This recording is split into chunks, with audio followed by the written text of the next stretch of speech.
Welcome to Intermediate, our fourth episode. We hope that you like what you're hearing and are sending through comments, questions to santambrokers@santam.co.za.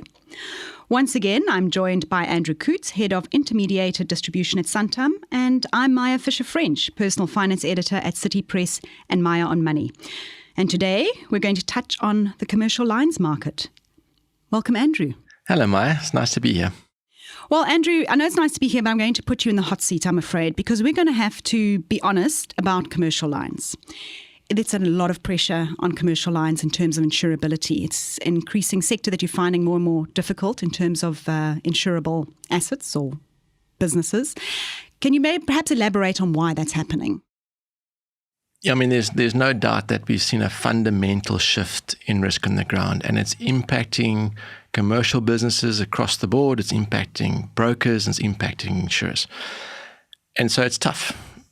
But I guess maybe to focus on some of the drivers of that. So I want to maybe mention just some of the external factors and some of the internal factors that we are seeing. Firstly, on the external factors, the risk is fundamentally impacted by the political volatility that we've seen. So, but maybe not to say anything more about that for now. But low economic growth is driving the impact. So we've got low economic growth, and we've also got this food, water, and energy nexus in our country. So 80% of our food production is produced by 5% of our farmers, and that creates a real risk in that space. The water issue, everybody knows about the droughts that we're experiencing and the impact that has. And then, of course, energy, what happens to our energy supply and our reliance on Eskom. So fundamentally, external factors are there. And then we've also got this huge unplanned urban movement where people have flocked to the cities, and the infrastructure in the cities is struggling to cope. So we've got this urbanization movement. So some key external factors that have changed the shape of risk. And the problem with external factors is there's not much you can do about it. There's not, and I haven't even mentioned yet, of course, the weather impact. So fundamentally, we've seen flood and fire and drought, So all these things, they're very hard to control. In fact, you can't control them. So there's these uncontrollables largely for us from a business perspective. What are the controllables? Well, I guess, but maybe let's look at what internal factors are driving, because these are things that maybe certainly as an industry from the insurance perspective, we should be looking at. The internal factors that we're seeing that are shaping risk on the ground is we have a real aging municipal infrastructure, reduced water pressure in pipes to manage burst pipes, also to manage the water supply. We've got aging fire services in terms of both the equipment as well as their technical skills to respond to fires. You've got fire services issues. 50% of our large fire losses are driven due to lack of electrical compliance. So just the way that we manage power in our businesses, the power surges that are created through load shedding, etc., have had a huge impact, and just aging infrastructure around electrical compliance. And then a very much of a lax approach to building regulations. So we're allowing buildings below flood lines. We're allowing lack of spatial considerations in the design. We're not applying rational design standards. Sprinkler systems aren't always properly being required as part of those building designs. Fire detection, compartmentalization, you name it. So combustible material used for installation or cladding, all these things fundamentally impacting the risk on the ground. So those are the internal factors that maybe as a country, as an industry, we need to really be addressing hard. So where there is a challenge, there is an opportunity for innovation. So what is Santam doing about this? Risk is all about first preventing your risk. If something happens, you're going to try and manage your risk, and then risk transfer is almost that third leg, and risk transfer is your insurance policy.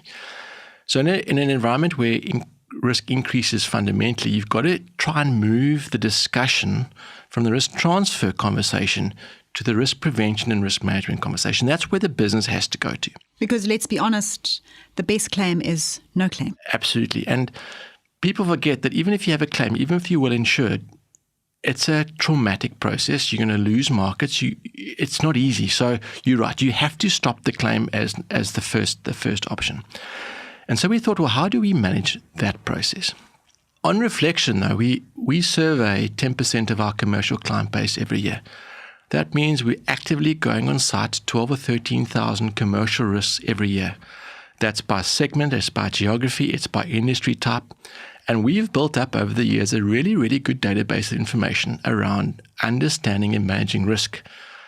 And so we thought if we could just take the power of all that risk information and turn it from an insurance-specific back-end data set to a lead conversation with brokers and clients around how do we maximize the value of that intellectual property to stop the risk happening in the first place and turn it into a real advice tool for brokers and a real tool for customers to understand risk that they might not have previously understood. So that was the opportunity. So for example, could a broker go now with this risk management app and have a conversation with the client saying, you know what, you're a fire hazard.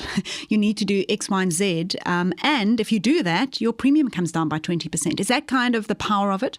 So the power of this tool that we developed, this risk management app, is very much then saying, okay, what industry are you in? I'm in manufacturing.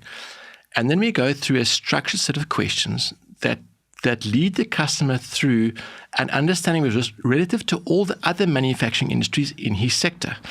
What do other manufacturing companies do that protect the risk? And asking those questions, you get to ask yourself, well, why don't I have that perimeter fence?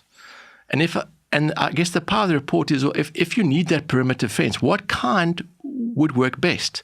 Do I need a wall at 1.2 meters? Or if I have a wall at 1.8 meters, the spread of fire risk from the customer next door is fundamentally stopped. So we have real stats that say just the height of your perimeter wall has a big impact on spread of fire from perhaps the business that might operate right next door.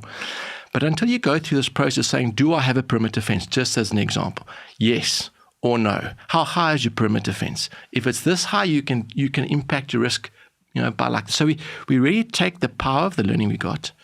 Not only do we give you a reflection in a mirror of what you currently have with a geotagged location, Google Maps, physical sites of pictures, Google Map pictures of who you are. We map you to your fire department, so we give you some locational information in that report. We also will give you the benefit of all the IP that we have around your specific risk as it compares to others and some key input as to what you can physically do to improve the risk on your ground. All about stopping that risk from happening in the first place. Step one. Step two is making sure that irrespective of you can or can't stop that risk from happening, the better data you give to your broker, the better advice you get. The better data and advice you get, the better insurance policy and structure you get. The better insurance policy and structure you get, the lower the cost of your insurance and the better your claim experience will be. Because if you're properly insured up front, very, very rarely do you ever have a negative experience in a claim because everything is well documented, well managed, your data is correct, good advice, you'll be in very good hands. This sounds like quite an incredible tool for a broker. What's the feedback so far? No, it's been great. So we're encouraging the use of the app more and more. There's a practical reality that not every broker out there is using iPads or Android tablets. This is a tool that works only on a tablet. So there's been a practical hurdle almost to adoption. But as the value comes through, I think we really are seeing a take-up, and we're very encouraged now with the amount of downloads that we're seeing from the App Store of the app, as well as none of the reports that are being generated. I think a couple of things that the feedback from us is, so this report is not insurer-specific. You can use this for any one of your clients. You can go through it because it's really, it starts with the client up front, and that's a key part of the value add. Sorry, I just want to interrupt. So that means that any of the information they get out of there, they can go to any of their insurers. Yes, absolutely. So that's been a big value proposition. If you are with Santam, the benefit that we'll do is that we will pre-populate the data on the app from the information that we have in our system. So there is a workflow advantage. But the real value then is that you can do this for any insurer and you're adding value to the client. So the key development that we've just invested significantly and will be in the market now as we speak is how do we turn this into a compliance process that also ticks your whole needs analysis and record of advice component. So if we can take this and add that key component, so instead of the risk report being something that you do separately, it integrates into your new business and renewal process so that you get the benefit of the power of the tool, but in such a way that this actually represents a compliant needs analysis process, compliant with phase and the policyholder protection rules, and then generates a record of advice that ticks all those blocks for you as the broker then we get some real power. So the move now is not just about a risk assessment app. It's also about a way of working that's compliant, that allows you to package and store and record your advice to the customer and fundamentally showcase your value proposition. So we're very excited about where this thing is now going. Because, as they say, time is money, and I want to thank our listeners and you for your time. This has been a very, very interesting conversation. This has been our 4th podcast. So, for you, the listener, if this is the first one you're catching, you can catch up on either your phone or your computer using the podcast player on the Santam Broker portal, or subscribe via the podcast app available through iTunes. Thank you for listening, and we look forward to presenting the next episode of Intermediate around mid-March. Goodbye from me, Maya Fisher-French, and Andrew. Thank you, Maya. I really enjoy our discussions, and thank you to everybody for taking the time to listen. We hope you get some value.